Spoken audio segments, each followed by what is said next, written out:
최근 서울의 한 아파트에서 딸이 마약을 했다는 신고가 112에 접수됐습니다. 놀랍게도 이 딸의 나이는 중학생으로 고작 14세에 불과했습니다. 10대 청소년이 어떻게 마약을 구할 수 있었을까요?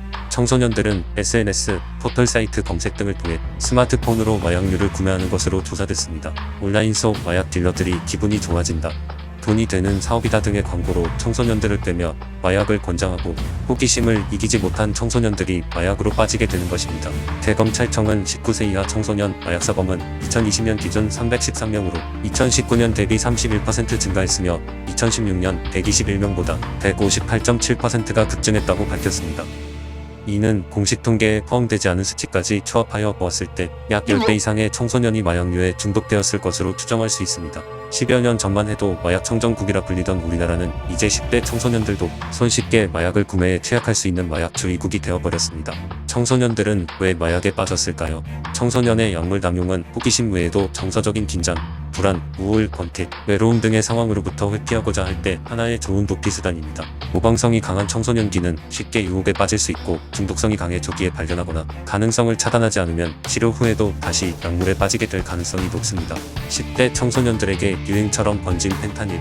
펜타닐 같은 일부 향정신성 의약품은 병원 처방으로 구할 수 있어 다른 마약류에 비해 접근성이 높은 편입니다. 주로 10대들이 좋아하는 음악인들 사이에서 공공연하게 퍼져 있던 신종 마약류였습니다. 이를 10대 청소년들이 모방하여 마치 하나의 문화처럼 청소년들 사이에 이식되었습니다.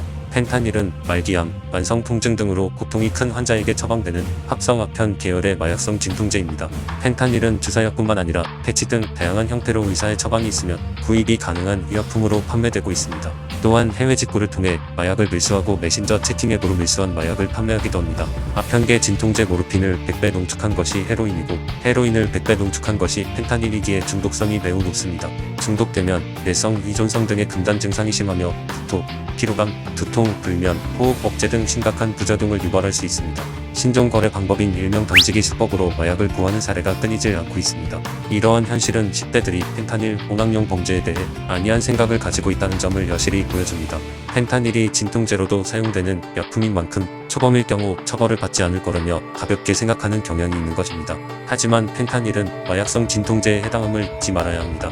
이를 소지하고 있었던 것이 발각되거나 마약 검사를 해서 양성으로 나왔다면 마약류 관리법에 의해 1년 이상의 징역형을 선고받을 수 있습니다. 만약 펜타닐 유통, 운반에 가담한 경우에는 10년 이하의 징역 또는 1억 원 이하의 벌금이라는 무거운 처벌을 받을 수 있습니다. 마약은 멋있는 것도 아니고 자랑할 것도 아니고 사람이 죽는 것. 3년간 펜타닐 중독의 고통을 경험했던 래퍼 사츠키가 10대 청소년들에게 전한 말입니다. 사츠키는 래퍼 A의 권유로 펜타닐 연기를 한 모금 마셨고 끔찍한 펜타닐 금단 현상에 시달려야 했습니다.